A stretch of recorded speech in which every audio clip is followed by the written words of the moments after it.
It is such a crushing feeling to feel like you are giving your all at home, at work, and yet it's not enough. Or even worse, maybe feel like you're not enough. But what if there was a different way? What if there was a way to draw in everything you deeply desire, to feel fulfilled, to feel free, to create the reality that you thought could only be in your dreams? Well, it is possible, and Jeff Buhner is here today to share with you the secrets of how to do this in your own life.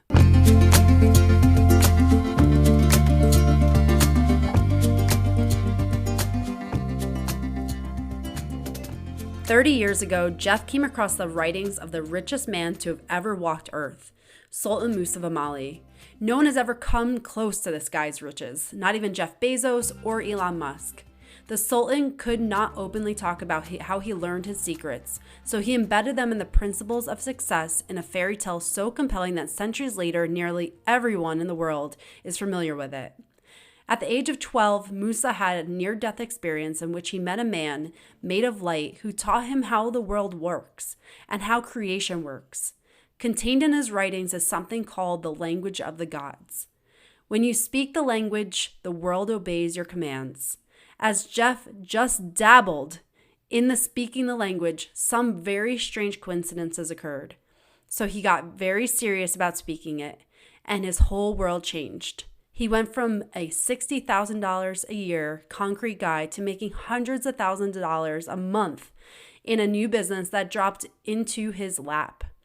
Over the past 30 years, Jeff has successfully mentored and coached countless others to speak the all-important language that changes everything.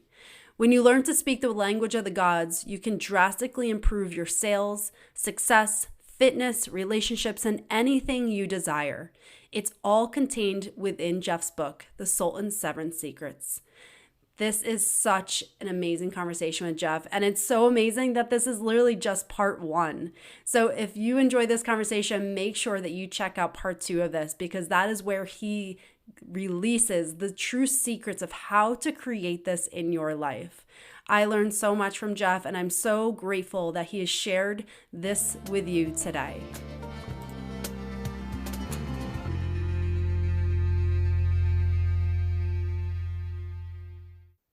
So I am so happy to be joined by Jeff Buhner. Thank you so much for being here today. Kelly, thanks for having me on. I love this opportunity. I'm so excited to talk to you. Me too. And we're going to dive into something that I think cannot be said enough. It needs to be screamed to the rooftops of the power of what you're going to talk about today. So I can't wait to dive in. And what I want to just start with is, can you share your personal story? What led you to the Sultan's 7 Secrets? Complaining. I was taught my whole life, don't complain. Nobody wants to hear about your problems. Mm-hmm. But one day when I was like 34 years old, I may have been 33, it doesn't matter. I was a concrete contractor, was making enough money to get by as long as not very many things went bad, but some things did go wrong, and I was really struggling financially. I happened to pour a job for this very wealthy couple, and they were so perfect. They were elegant people. I thought of them as quite old, but they're probably younger then than I am now, but just so kind and obviously doing well in every aspect of life. And the way they treated each other, it was just like, you guys are everything I want, but I can see no path to get there. As I was talking to the lady, the conversation started out positive enough, but it devolved into me complaining. And I remember telling her, the same old stitch that I'd practiced a million times, to myself. I was now dumping on her, and it was, I work harder than all my friends, everybody I know. And yet, look at me, I've got these financial problems. I'm working hard every day. I don't have time for my family. I don't have time for anything other than work. And that's what I started dumping on her. And she just turned around and walked away. And it was one of the most embarrassing moments of my life. But then she came back and handed me what I now call a manuscript. At the time, I just thought of it as like a stack of papers that was kind of clipped together. So it wasn't a book, and it was just a stack of papers. And she said, read this tonight and bring it back to me in the morning. So Kelly, I don't know if you know any concrete guys, but my day started at 5:30 in the morning, and at 5 o'clock in the afternoon, my crew would go home, but not me. That's when I went out collecting money, selling new jobs, picking up supplies. And so I'd get home around 7:30, 8 o'clock at night, wolf down some dinner, take a shower, and just throw myself into bed so I could wake up again the next day at 5:30. And I rarely took days off either, maybe 3 holidays a year. Saturdays is just a work day for me. And this is the state I was in when she handed me this manuscript. So you ask, what was going on? What's my personal story?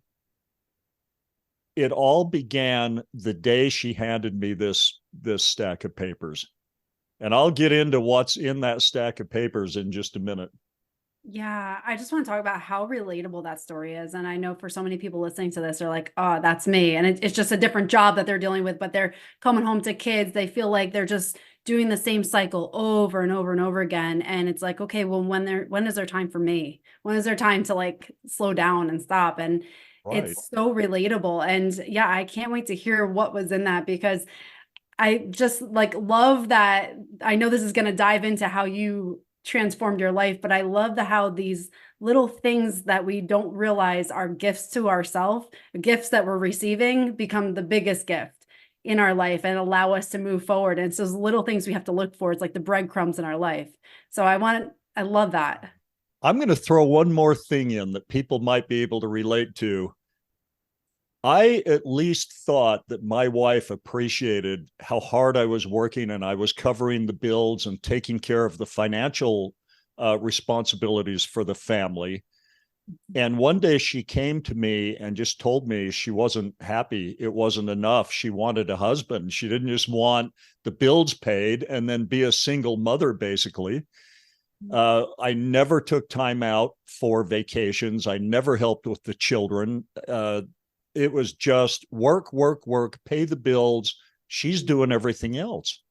And when she told me she wasn't happy, Kelly, that's when my world dropped out from under me. It was just like, okay, if what I'm doing isn't enough, if I can't make it working this hard, I'm done. I never got like suicidal, but I do remember thinking,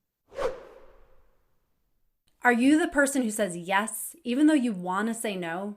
Are you the person who puts your own needs and wants last behind the demands of your work and everyone else in your life? If you answered yes to any of these, you may be self-abandoning, and it does not come without a cost. If you want to know if you're self-abandoning for achievement, take my free quiz in the show notes. If something were to happen and I didn't see it coming, like a Mack truck hits me from behind, okay, I'd be all right with that. And that's a horrible way to be living your life. Mm-hmm. And I know that mothers feel the same thing. Sometimes they're working so hard to raise the kids and putting in so much time and so much effort. And then these kids turn 14, 15, 17 and start treating you like you haven't done it right. You haven't done enough. And it's horrible, just horrible to hit that point. I happened to hit it with my wife, but I knew something had to change or I was losing all will to live. Have you ever felt that? Oh, yeah. I mean, I can very much relate. I've had moments in my life where it's like you feel like you are giving your all. You are putting every single thing into it. And you're like, how is this not enough? Like, how am I not enough? Right. Yeah. Right. I can so relate to that. And I'm sure there's so many people that can relate to that or listening to this. Like, I am pouring my heart and soul into this and sacrificing so many things for this. And I don't feel the way I want to feel, and it's still not enough. So what's going to give? Yeah. When you said I'm not enough, that even hit a level for me beyond the question I was asking. It's like, yeah, you have no more to give, and yet that's not enough. Yeah. Yeah. Well, back to this gift that this woman gave me, this manuscript. It told the story of a man named Sultan Musa of Mali. If you've never heard of this guy, look into him. He's reported to be at least one of the richest men to ever live. And I'm going to put this into a little perspective for you. You know names like Elon Musk and Jeff Bezos, really rich guys. Okay, take both of their wealth, combine it, and you're coming close to Sultan Musa of Mali, but you don't catch him and you don't pass him. Yeah. So we're talking very, very wealthy. Mm-hmm. In his writings is something called the language of the gods. And Musa said, whatever you say in this language, the world obeys your commands. Now think of me like in a desperate situation reading this. Whatever you say in this language, the world will obey. All right, my little monkey ears were poking straight up. I'm ready to listen. And there it is in black and white, how to speak it. So I began speaking it because I had nothing to lose. But I was tentative at first. Look, I don't know if you can relate to this, but when I read this, when I read his writings, I instantly knew it was true. Number one, I knew, yeah, that's how it works. It's just contrary to everything I've been taught about how it should work. But I knew it. And then I had this feeling of hope like I had never felt before. It's like, there's the formula right in front of you. Now all you got to do is go do it. But I was afraid to do it because what if it didn't work? I would be so devastated, so disappointed that I was afraid, literally, of doing it and finding out it didn't work after all these years of looking for the answer. And there it was right in front of me. So here's what I did. And I don't know if you can relate to this. I didn't use the language of the gods on things that were important to me. I picked like silly things and started speaking this language. And by the way, you don't have to take my word for any of this. Anyone listening, I'm going to teach you how to speak this language today. And you can prove it to yourself. If you speak it, it will work and you will see the evidence. And I know that sounds like a really bold claim, but I'm going to make good on it. You can test this for yourself. Anyway, weird coincidences started popping up, things that weren't happening before, for sure. And now they're happening and they match what I'm saying in this new language, which, by the way, has nothing to do with the words that come out of your mouth, almost nothing to do with the thoughts you're thinking. But I am going to ask you a question. Have you ever thought about what makes you, you, Kelly? I mean, why do you act a certain way? Why are you pursuing certain things? Why do you have the personality you have? And then why do you get the results you get?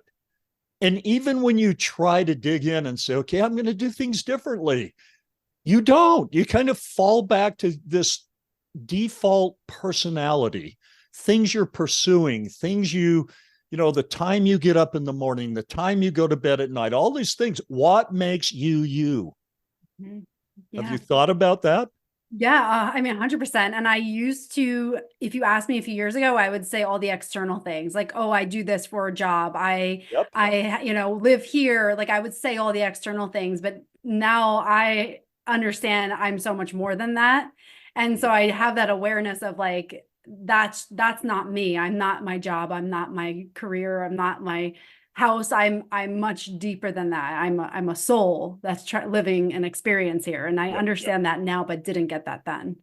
Great word. You're a soul that is playing a role. Now you're dedicated to this role. You're in character and you stay in character. And I'll tell you why you do that in a minute and what keeps you in character. But that's all you're doing. If you were to wake up tomorrow in drastically different uh, exterior circumstances, you would pick up and start trying to improve your life, but you would fit right into these new circumstances and start acting a certain way differently. So we know you can play lots of different roles. But we're going to come back to this because this is really important. The fact that you're just playing a role, and maybe lots of aspects of this role you really like. You're really good at. Everything's going great in those, in, maybe half of the areas of your life that are important to you. Mm-hmm. But what if there's one or two or three that you feel like you really need to change? Like me, I needed a better way to make money. I needed free time. I needed to be able to be a good husband and a good father and take care of our financial needs. I needed that to happen, but I couldn't see any way to do it. Yeah. So relate this to your health, your, anything that you think of that you're not happy with. Mm-hmm. Yeah. What if you could dramatically change the role you're playing, and that new role dramatically change the results you're getting? Just keep that question in mind. Yeah, I want to dive into a little bit deeper because when we talking about the role that you're playing, and when I know this for so many people, I felt this my way. It's like every day is Groundhog Day. It's like the same thing. You're just like, you're waking up, you're doing the same thing. And it's just exactly what you experience too when you're working in the concrete field. They're like, every day is the same thing. And you're just trying to figure out how to change it. But oftentimes you do the external things like, oh, I'll just lose a few pounds and then I'll feel good. Or if I can get this promotion, then my life will change. And my experience is when, even though those things can happen, your life doesn't change. Your actual true life doesn't change. You just kind of get the next step to living your Groundhog Day again. Can you talk about that? Like, why do we get stuck in these patterns? Well, it goes back to the role you're playing. And to understand why you're stuck, you have to understand that you've been told who you are and what group you belong to and how this group acts. And it was enforced. And this started the day you got here. As a little baby, people started telling you who you are. Oh, she's colicky. Oh, it started on day one and it has never ended. And you bought into the importance of this. Like, think about going to school. Mm-hmm. The first day you got to school, your mother had you all dressed the way she thought was awesome. And you realized this is not awesome. The popular kids aren't wearing what I'm wearing. They don't have their hair the way I've got mine. And you went home and this was serious business to you to get the right clothes, to get the right haircut, to even say the right words, speak the right way. And your whole life, you've been adapting to try to fit in. And even if you think of yourself as a rebel and you always fit in with the rebel kids, you're doing the same thing, just trying to fit in with the rebel kids. And you're careful about what you say. You're careful about how you act, how you present yourself, because you're trying to fit in with somebody. And think about when you started dating. You adapted and changed to be attractive to the people you wanted to be attractive to. And then you got your first job. And what did you want to do? Yeah, fit in the office so that you could move up the ladder and get the promotions. And your whole life, you've been doing this just on autopilot. Mm-hmm. How do you go from pursuing conformity, trying to conform to society and feeling that need versus discovering yourself and aligning with yourself? Okay, so now you find yourself an adult and you get to decide. Like, whatever they told you as a kid, great, you learned a lot from that. There's nothing wrong with conforming or conforming by not conforming, with the other group. Either way, you learn, and that's all you're doing by playing whatever role you're playing, you're learning. So when I say you could play thousands of different roles, and that would be fine. You're learning from every one of them. So I want to go back to what happened to me when I quit just dabbling in and kind of messing around with this language and started speaking it. Like, I went hog wild speaking it on things that mattered to me, because all of these little coincidences were popping up, and they kept popping up about things that weren't that important. But I recognized them right off the bat. It was like, oh my gosh, I did that. I made that happen. And it wasn't on the first one or the 10th one, but at some point it hit me. Wait a minute. If I can identify events that I want to experience in the future, speak the language of the gods, and have that event show up, have that experience. And I'll get into some details about this, but I really am in charge of my life. And this shouldn't shock anybody. Have you ever watched a Little League football game, for example, or any game where the team's getting slaughtered in the first half, and then they don't even want to play anymore? They look like they'd just as soon go home as go into halftime. But they come out after halftime, and it's a new bunch of kids. They start hitting harder. They don't go down the first time they're hit. They stay on their feet. They get that extra 4 yards. It's like, where did these kids come from? Well, what happened? The coach gave them the pep talk of their life. And all he did is paint a different picture for them of what they could do, what they could be, how they could act, how they could hit, what it would feel like to bust through and get a touchdown. And all that happened is they came out with a different vision in their heads. So I want to talk about this. I'm going to give you a little taste of what happened to me when I started speaking the language of the gods in like an intentional way. I went from being a $60,000 a year concrete guy to making like 3 times that amount every single month. And it happened in a new business that came to me. It just fell into my lap. Everybody out there, including you, Kelly, you want some things, right? Maybe it's better health, it's more money. Everybody wants more money. Maybe better relationships, more fulfilling relationships, or just more fun out of life. And everything you want already exists. It's out there somewhere. The trick is, how do I get it to come to me? How do I get my path to cross with that perfect sweetheart who's out there, who's looking for me as hard as I'm looking for her? How do I find that business partner and have our paths cross, who has half of a $20 million a year business and I've got the other half and don't even know it yet? Well, that kind of stuff happens all the time, every day. Miracle. You listen to any successful person tell you their story, and 2 things will pop out if you're looking for it. Number one, they'll start painting this picture of the vision they had in their mind that they kept before their face of who they wanted to be. And we'll come back to this because this is really important. The next thing you'll hear as they tell you this story is a series of miraculous events that happened at just the right time.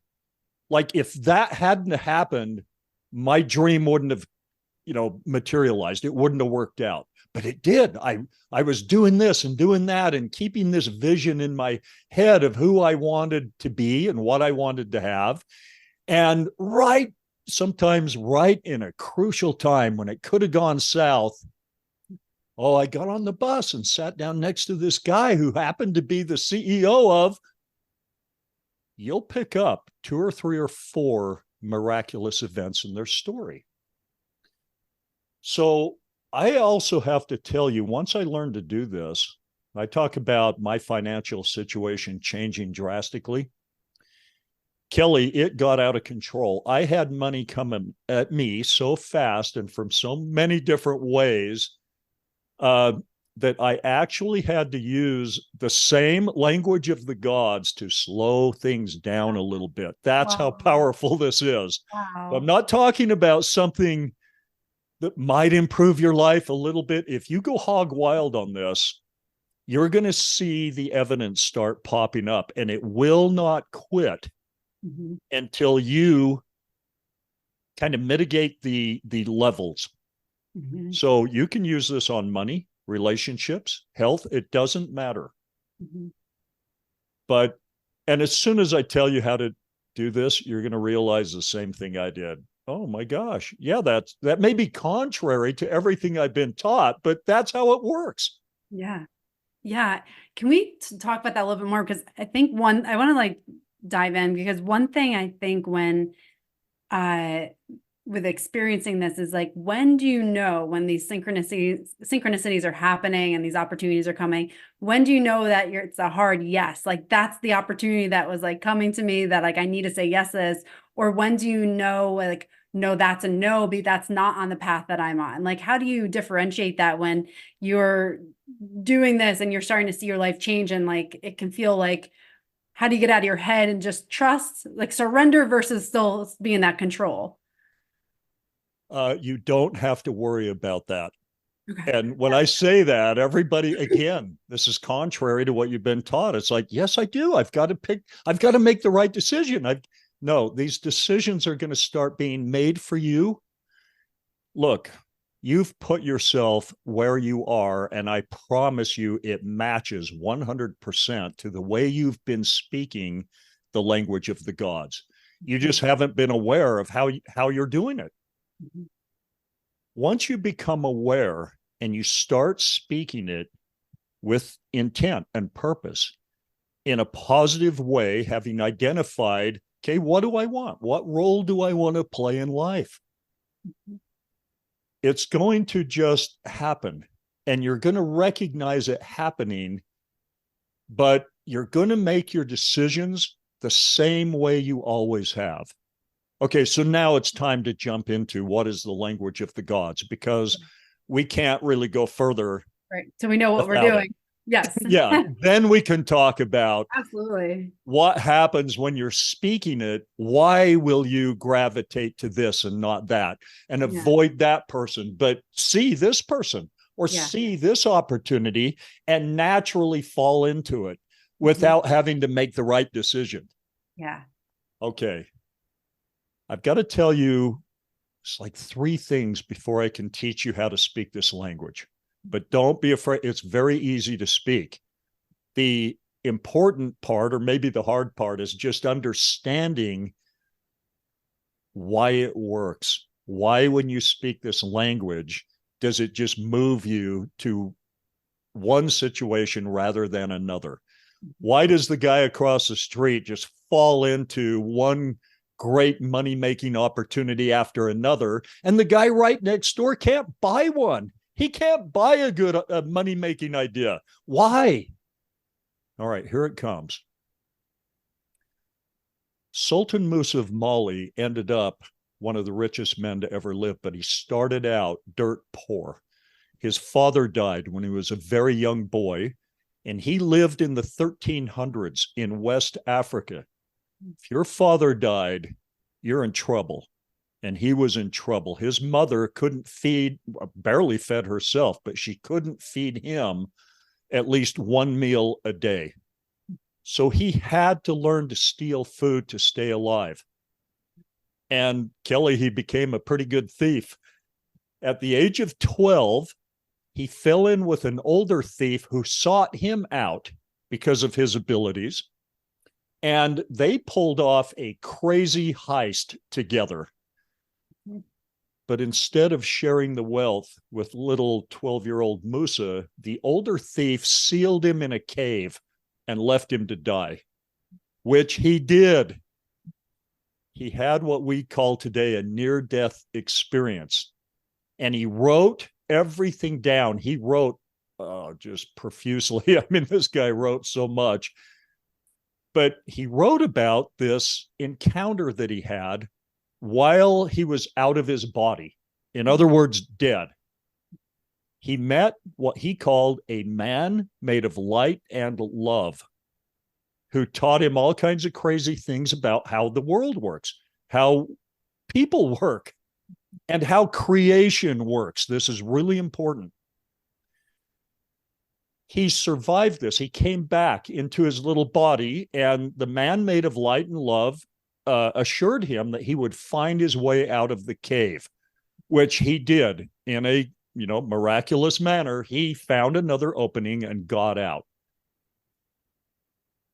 So imagine this kid, skinny little kid. He had nothing, no safety net, no father, couldn't return home to his mother really, because now he had done something terrible. He had helped relieve a family of their financial well-being, their wealth. He was a criminal. And yet in his heart, he carried these principles that he was taught by the man made of light and love. And he used them to lift himself out of poverty. And then he lifted the entire Mali kingdom out of poverty. And that's how he became famous. He's in the history books for doing this. He recompensed the man that he helped steal all his wealth from, even though he didn't get a penny of it, 10 times the amount that he helped steal from the guy. So what I mean by that is, when he became wealthy, he sought out this man and gave him and his family 10 times the amount of gold that he helped steal from them. Wow. Restored them not just back to the wealth they had enjoyed, but 10 times. Mm. So now I've got to start telling you, what did he learn from this man made of light and love? First thing he learned, and this might go against what you've been taught. I don't care. It's just take it or leave it. But he realized he had two bodies, not just one. He was still very much alive after his spirit body popped out of his physical body, and he knew the physical body was back in the cave, dead. The second thing he learned is that spirit body, that is the real him. Okay, I mean, think about death. All of a sudden, a person is there, and then they're not there. Where did the them part go, the life part go? And did it just go into thin air and doesn't exist anymore, or does it keep living? Now, I have a little advantage over most. At the age of 18, I died in a rodeo, meaning I was injured to the point, or at least believed I was going to be, that my physical body could no longer house my spirit body. And I popped out. The part of me that I think of as me, my consciousness, the real me, popped out of that body.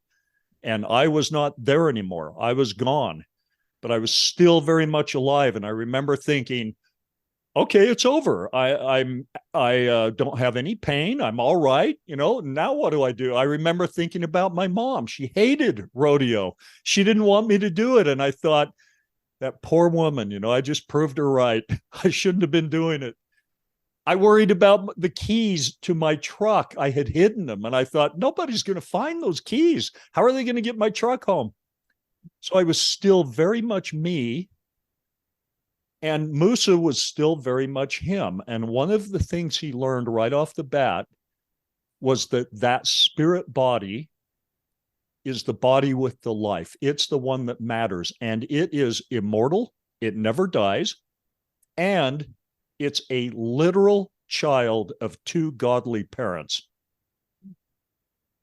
When you read or are taught in Sunday school, you're a child of God. You think, yeah, everybody is. Is that really special? I mean, look around. That guy's a child of God? Holy crap. What value is that?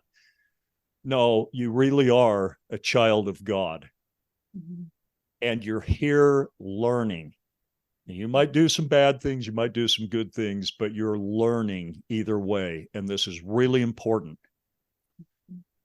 Yeah. All right. Yeah.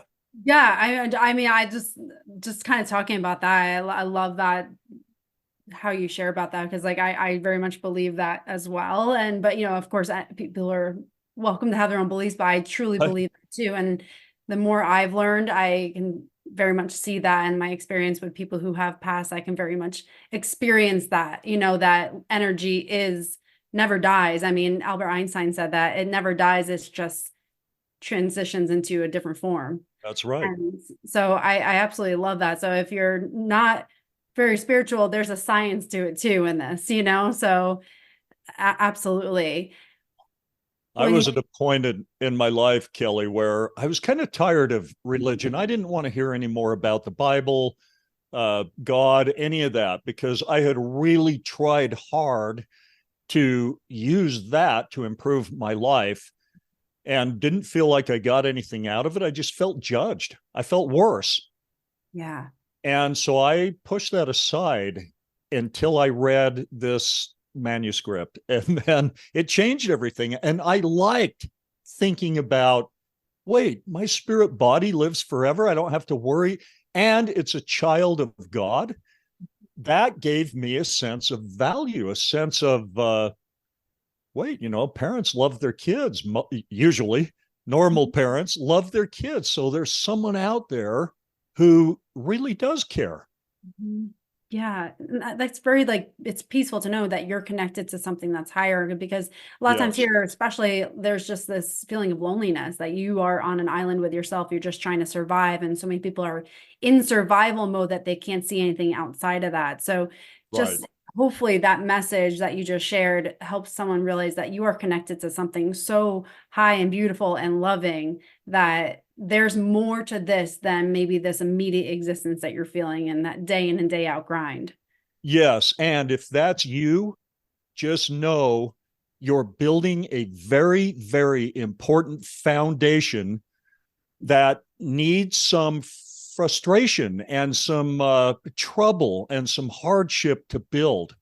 But as soon as you've built it, you're ready to learn the next level.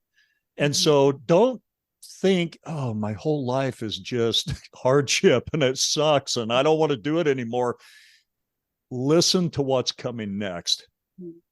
Yeah. And as you say that, it just brings me back to what you were saying before. It's like when you felt like you had nothing to lose, when you were handed this manuscript, it's like I was almost picturing you like cornered and you have no other option but to read this. And it's sometimes when you're in those really, really dark, really tough, challenging places, it is at that moment that a safety net comes. And it's like that was your safety net. And so again, for someone maybe feeling this, like there's something here, and maybe this episode is that one little step forward.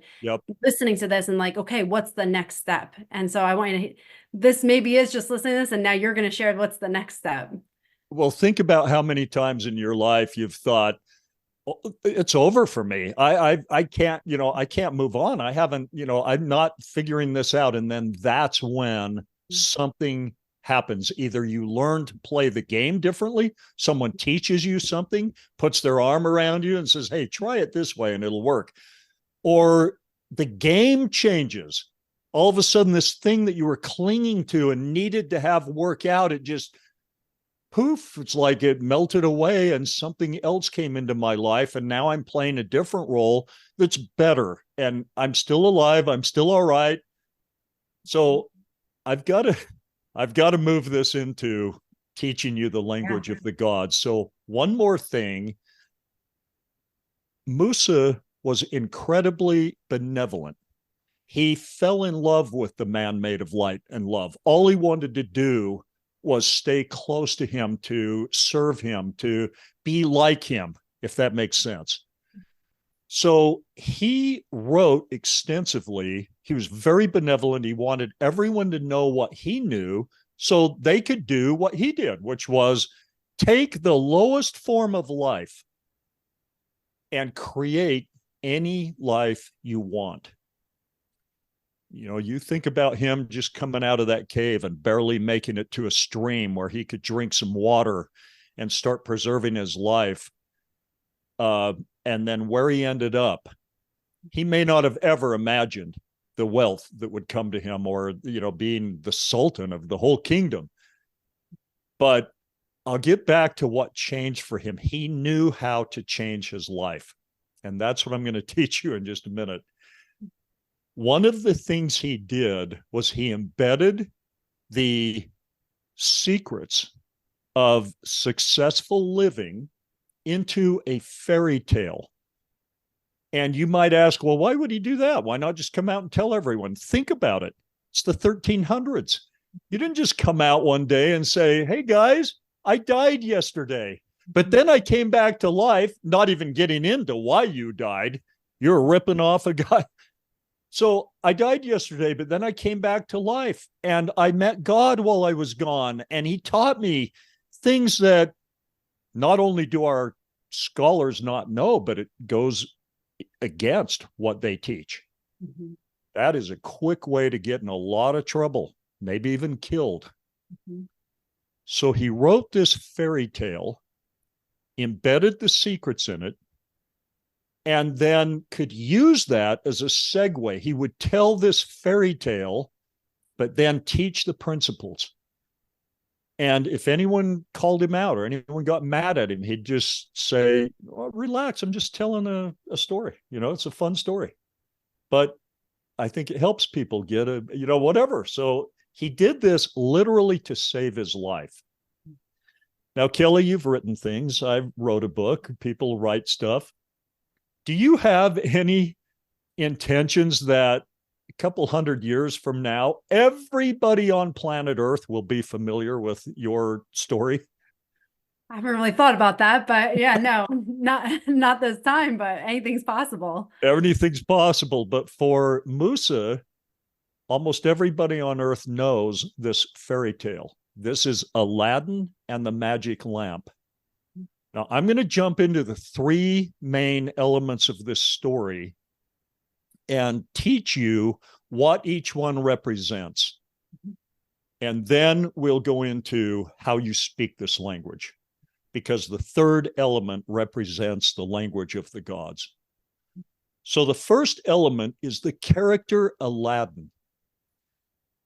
Aladdin represents you. Okay, that part of you think of as you, your conscious mind. Now, Musa learned that he had two bodies, a spirit body and a physical body, but he also had two minds working simultaneously to provide this experience we call life. He had a physical mind and what he called the veiled mind. Now, we can all relate to the concept of a subconscious mind. We've all heard of that. So I'm going to use those two terms interchangeably. The subconscious mind is the mechanism that controls and steers your life. It is the mechanism that's in charge. It's the mechanism that leads you to where it believes you're supposed to go. It has put you where you are, and it can put you anywhere it believes you're supposed to go. We'll come back to this question. Who told it what to believe? We'll answer that question in a minute. Now you have the all-powerful genie who can get you anything you want if you know how to summon it and command it in the only language it obeys. That brings us to the best part of the story for me, the magic lamp. The magic lamp represents some understanding, some knowledge about the communication that's taking place between Aladdin and the genie, or in other words, the conscious mind and the subconscious mind. This magic lamp represents the language of the gods. And again, remember, anything you say in this language, the subconscious mind believes it, obeys it, and goes and makes it happen. So I just want you to think in terms of, why does my sister Anne just always get lucky and she gets all the, she has everything working out, and my brother Paul just can't buy a break? It's just one bad decision after another and one bad luck all the time. All right. I'm going to tell you how Paul can change to having nothing but good luck. And if Anne isn't careful, she can change from having nothing but good luck to having nothing but bad luck. And it all has to do with this language that's taking place between the conscious and subconscious mind. And again, it's not the words you're saying, but there is a language going on. Whatever your subconscious mind believes about you, it will make true in your physical world. All right, back to that question I proposed. Who's telling it what to believe? If it's true that whatever it believes about you, it will make true, who's telling it? You are. You are telling it right now what to believe about the role you're playing, how much money you're supposed to have, how healthy you're supposed to be, how many friends you're supposed to have, how much influence on the world you're going to have. You're telling it right now in the language of feelings. Feelings is the language of the gods. Now, don't brush over this. Like, oh, yeah, I've heard people say, yeah, feelings. Yeah, you got to get in the feeling place of what you want. No, it's way more important than that. Your feelings are always true. And the veiled mind is listening to your feelings, believing them, and then keeping your life congruent with your predominant feelings. So you can think about, in fact, I'll give you a little test that you can do. You can think about any aspect of your life, and there's only about 8 of them. But if you think about finances, money, career, opportunities, you're going to instantly feel a certain way about money.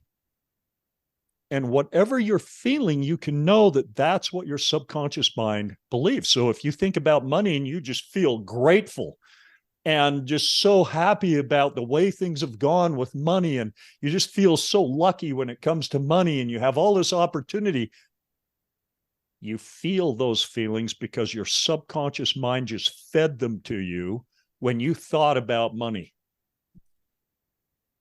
Same with relationships, same with health, same with level of fitness. Whatever your subconscious mind believes, it's the way it's going to be. Back to the fairy tale. Aladdin learns how to summon the all-powerful genie and command it. The genie only says 2 things. Number 1, what is wanted? What do you want? And it's always asking, what do you want? And you're always answering in the language of feelings. And then it says the other thing. It only says those 2 things. The second one is, your wish is my command. So I'm going to ask you a question right now. When is the last time you felt what it's like to be absolutely financially free and secure? When's the last time you felt loved and cared for on your terms, the way you want to be loved and cared for? When is the last time you felt healthy, strong, vibrant, just full of vigor and life and energy? Now, if the question or if the answer is, no, it's been a long time, or worse, never, you need to grasp this fact. You cannot expect your all-powerful inner genie to create experiences for you or a life for you that you've never commanded it to create in the only language it cares about, the only language it obeys: feelings. That's why I tell people feelings are self-fulfilling prophecies, but I'm talking about deep-seated feelings, like how you feel about how people are supposed to treat you, how your spouse is supposed to treat you. And believe me, you think this started on the day you got married. It started way back when you were a kid watching your parents and then watching Uncle Bob and Aunt Jenny. You formed feelings about how people treat each other in a relationship. And however you feel on a predominant basis about relationships, I promise you, you're in that relationship. And that's how it feels. If it felt any different, you wouldn't accept it. You'd get out of it. You know people who don't put up with any crap. They're out the second they're mistreated. Why? And then why does someone else stay forever in a bad relationship? And then if that one happens to end, they go into another one just like it. Why? The language of the gods. All right, so what do you do about this? Because I already know what you're thinking. You're thinking, wait a minute, Jeff, I feel the way I do because that's how it is. All right. This brings us to the Cave of Wonders, which is where Musa got trapped. And he didn't call it the Cave of Wonders because it was a wonderful place to be. It was dark, scary. He was terrified every minute he was locked in that cave. That represents reality. Now, even in a cave, if you could find a little source of water and maybe a source of food and light a candle, you could adapt. You could be all right in the Cave of Wonders. But the trick is to ascend above it, live above it. So this is all I'm going to say about that. You can't necessarily look at reality unless it is what you want it to be and feel good. Like you look at a big stack of bills and then you look at your bank balance and it's not enough. You can't feel good, right? So you can't look to reality to create the feelings of the life you want. So where do you look? We were all born absolute pros at make-believe, pretending. Every kid is a pro at it. Now, this gets taught out of you starting in grade school, maybe even before that. You're told to get your head out of the clouds, quit living in la la land, start focusing on the real world, right? Okay, but your power, and just please trust me on this, your power is in creating imaginary scenarios, a vision, just like going back to the coach that gives the pep talk, creates this vision in these little kids' heads, and it makes a difference. So you create these imaginary scenarios and you get lost in these daydreams. You're feeling different. Your subconscious mind doesn't differentiate between a feeling that's produced by quote unquote reality and a feeling that's produced out of whole cloth in your imagination. It just accepts the feelings that come from the scenarios you're experiencing, whether, again, reality or make-believe. Look, you know when you get lost in a daydream that it's not real, right? You can pretend to have $1 million in your mattress, and you know that's not real. But what about the feelings you're generating? Are those real? Yes. And your subconscious mind is listening to them. And here's where you go hog wild, speaking the language of the gods. You're the adult now. You identify what you want. And here's where I'm going to help you, because you're going to have trouble with this. You've been taught to have a death grip on the importance you put on reality. And you're going to need to loosen that death grip just a little bit and create a second world, an alternative reality, a spirit reality, your dream world, where you escape to. It doesn't have to be all the time, but you're going to escape into this dream world where you have the perfect sweetheart and you spend time with him. That perfect sweetheart talks to you and tells you how wonderful you are, how beautiful you are, points out all of the great things you've done for people and with people, and just how beautiful you are. Now, as you listen to him or her talk to you, and you can do this with any aspect of your life, but as you feel the feelings that you may have never felt before, You may have never had the perfect sweetheart just bombard you with compliments and just pointing out all the great things that you are and have done. But you're feeling them now. Mm-hmm. And what's going to happen?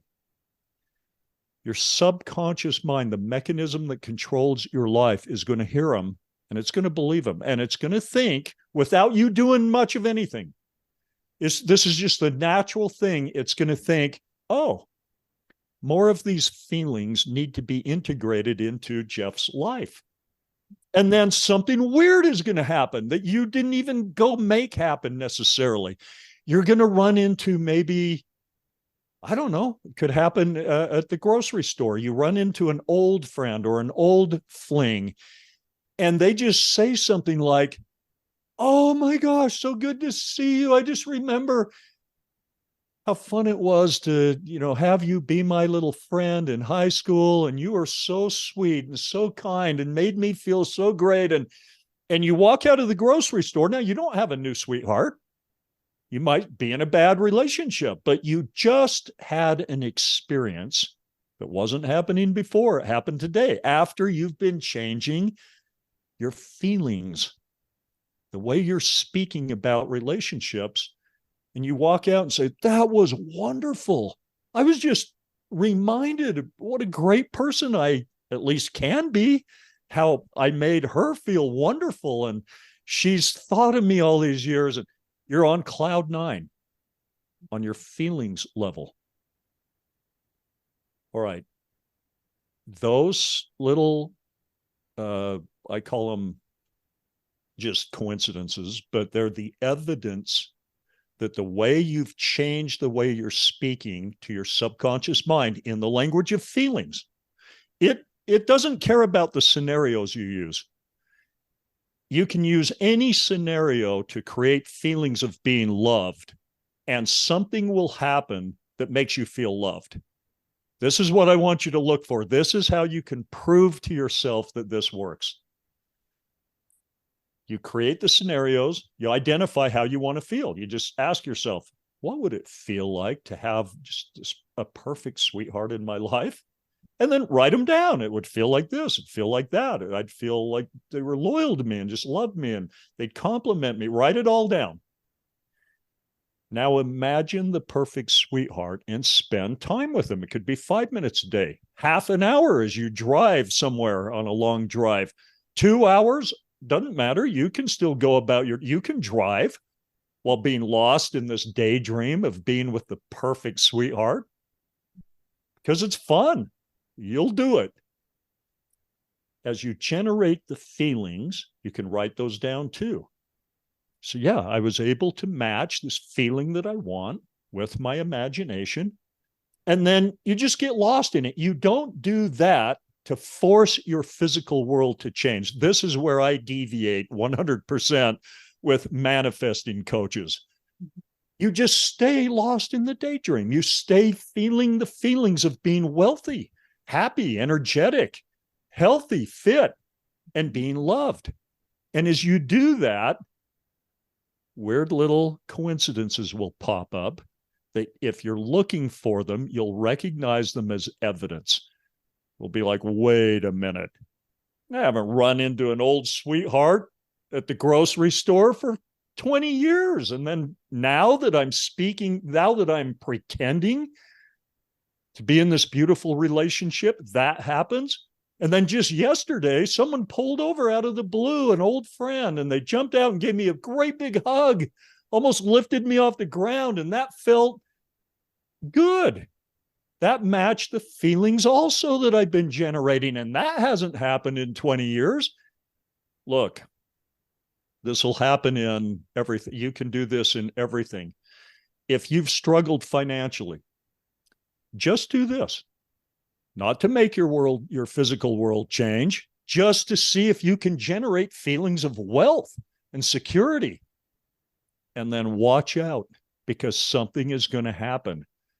Someone's going to offer you a way better job, or you're going to sit down next to somebody on the airplane and they're going to turn out to be someone who has a $400 million real estate portfolio and they're older now and it's time to sell it. And hey, I've just really enjoyed this talk with you. Would you like to be my real estate agent and help me sell my life's work?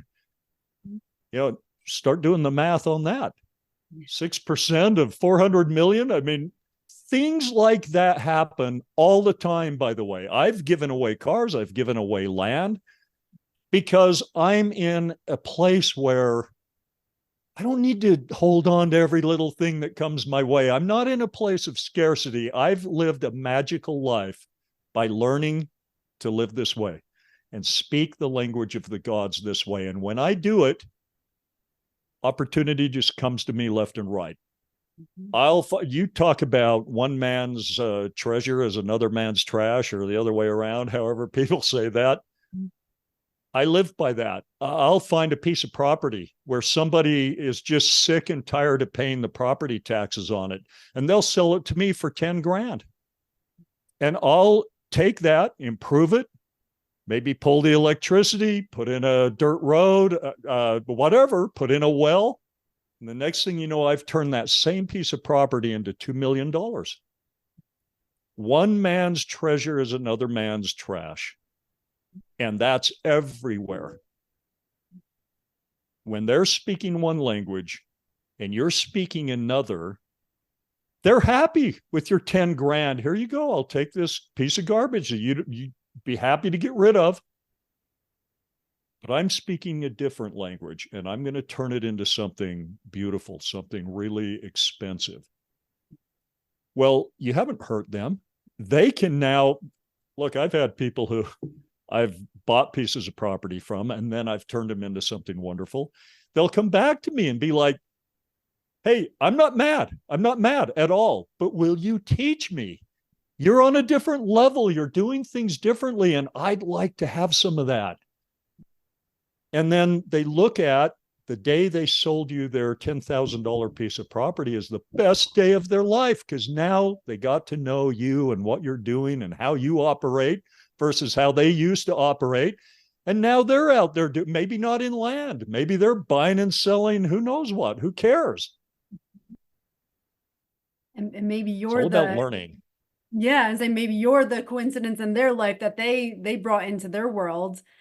So you're all, it's all interconnected. So maybe they have been working on their emotions to elevate themselves, and then you become that piece in their world that help them elevate, and then you elevate in that, and you now are transmuting that energy, so you're elevating the energy of the property, yourself, them. It's like you see how everything is so interrelated. And I want to ask you a question, because when you talk about feeling the emotions, do you find that it's more beneficial to say you want wealth in your life? And so do you find it more beneficial to just focus on wealth, or does it dilute the energy of it all? If you think, I want love in my life, I also want wealth, and I also want freedom, does it dilute it, or can you experience all these emotions at once and bring them into your life?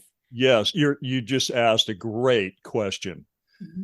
Look, everybody is telling themselves a story. So it's more like a movie that's running in the background of your mind. Mm-hmm.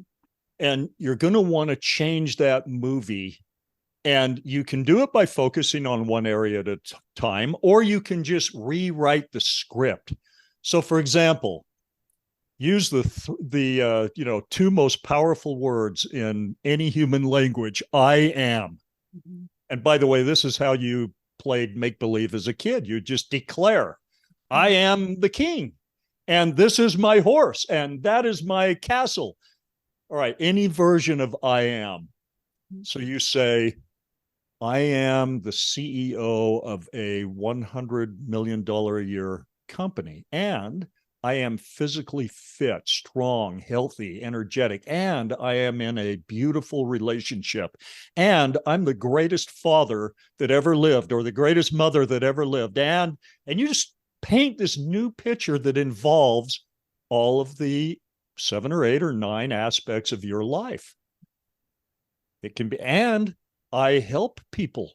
And, I'm involved in my community, and I am.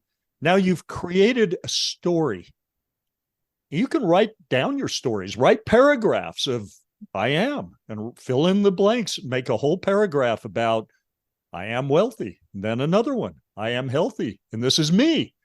And you just identify your life. You paint a picture, or more accurately, a movie, your overarching vision of who you are in this make-believe world that you're going to keep separate from your physical realm.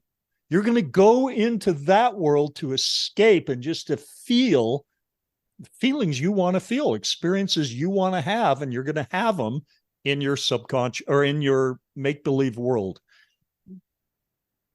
Now, I promise you, just like it's your spirit body that animates your physical body, it's your psyche. In other words, what's going on in your head and your heart, all of that together, your predominant feelings that determine and animate what's going to happen in your physical world. It just does. You can take that to the bank.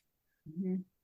Yeah. You can't change physical realities without first changing your psyche, your spirit realities, what you're thinking and feeling. But as soon as you do, look out, because your physical world is going to change. Now, don't look over there and say, well, I don't see how it could happen. And why isn't it happening yet? Because as soon as you do that, how are you feeling? Yeah, right back to where the Cave of Wonders wants you to feel. Mm-hmm.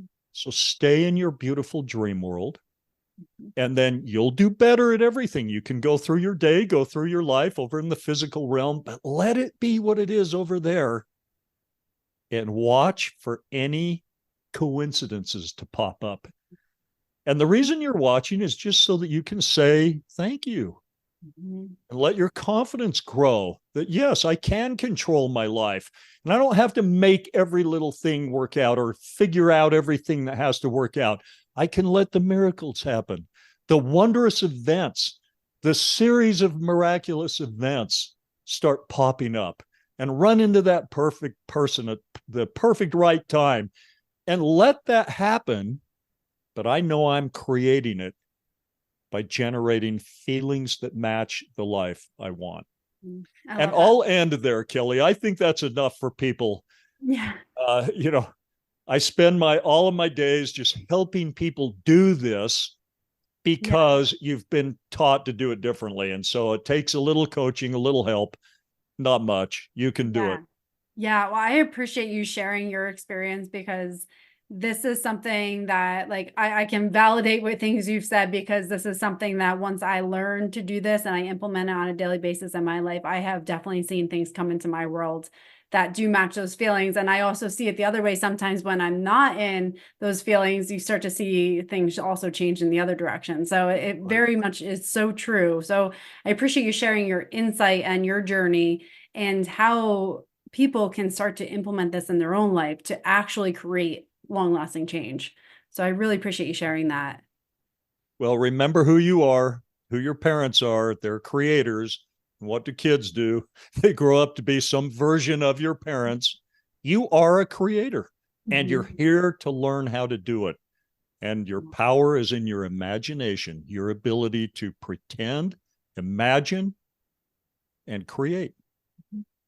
I want to just ask one question off of that, because when we talk about kids and for parents listening, how do we, in a society that tells us to not live in this imaginary world and be realistic, how do we cultivate this in our kids to keep them in this magical, spiritual, like, world of creation, and so that they don't get stifled and have to deal with some of these barriers that adults now deal with to get back into that place?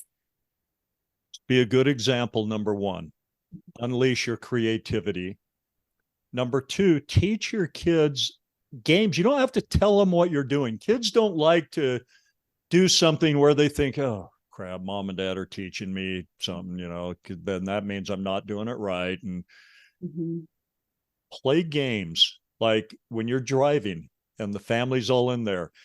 Johnny, if you had a magic wand and you could point that at anything you want and change it into anything you want, how would you use it?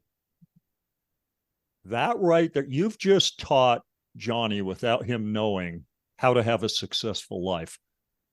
That's about all there is to it. Because once your subconscious mind believes, and it will believe every feeling you generate with your make-believe magic wand, it believes those feelings.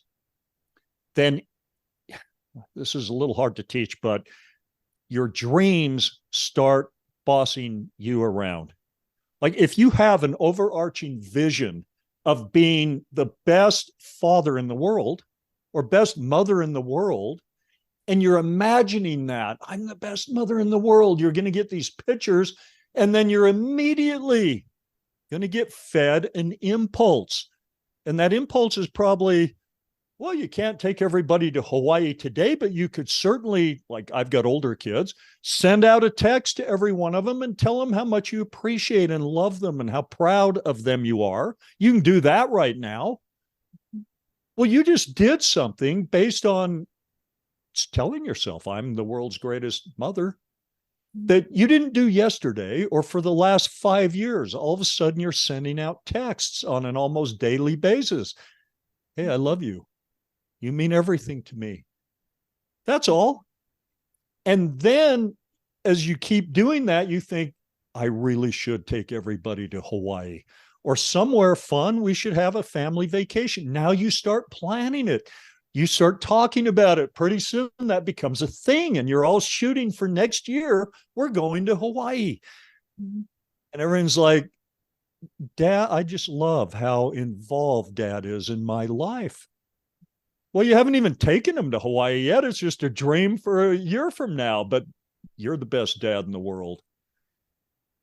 Look, that's how it works at everything. You see yourself as ripped and fit and strong. The first impulse you're going to get is, hey, I ought to push this pie away. It's a little thing, but I'm not going to eat the pie. And I'm just going to do a couple, like 20 reps.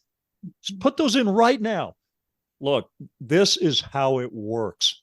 The way you see yourself is the way you end up. You just take that to the bank. So change the way you see yourself, all in make-believe world. You can have it. It's your imagination. You can have it any way you want right now. Boom. But as soon as you do it, the impulses, your subconscious mind, your veiled mind starts sending to you are going to change instantly. You're going to have different impulses. And that changes your life over time. It can't not. It's just math. It's amazing. Thank you so much. This has been my pleasure. Been a masterclass. You know, it's one of those episodes you could listen back, and it's one of those things that's absolutely so empowering to hear and to see it work and to realize that there is a different way. And I hope from anyone listening, they take this and recognize that you have the permission to create your own world.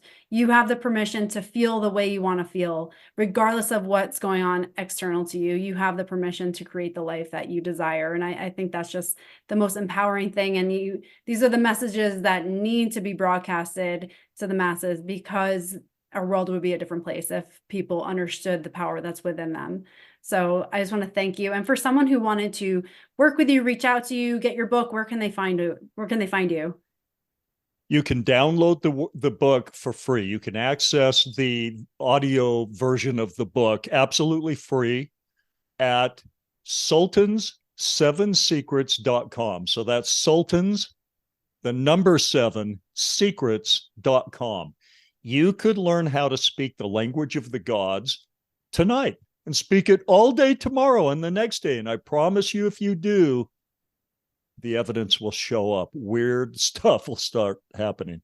Kelly, you're doing important work. I'm just so proud of you, and I really appreciate you having me on your great show. Oh, thank you so much. I so appreciate you being here, and just the message you shared are just so valuable. And I just believe that when you listen to this, your life will change, because this is the first step. This is your nudge from the universe to start moving in that direction. So I'm just so grateful for everything you shared today. Thank you, Kelly. Absolutely. And again, for anyone listening, please subscribe to the channel so that you get these episodes. And also, if you found value in this and you believe that someone else would also find value in it, share this with them. We don't want to keep this to ourselves. You want to be benevolent, just like the Sultan, share it with people, because this is how the world changes, one person at a time. So thank you so much for being here, and thank you for listening. If you enjoyed this conversation, be sure to tune in to part 2, which comes out on May 16th. In it, Jeff will share the rest of the 7 secrets on how to create your dream life in reality. Also, I'd love to hear from you. What was your greatest takeaway from this episode? What really stood out to you? Feel free to contact me at Dr. Kelly Kessler on all socials. Thanks for tuning in.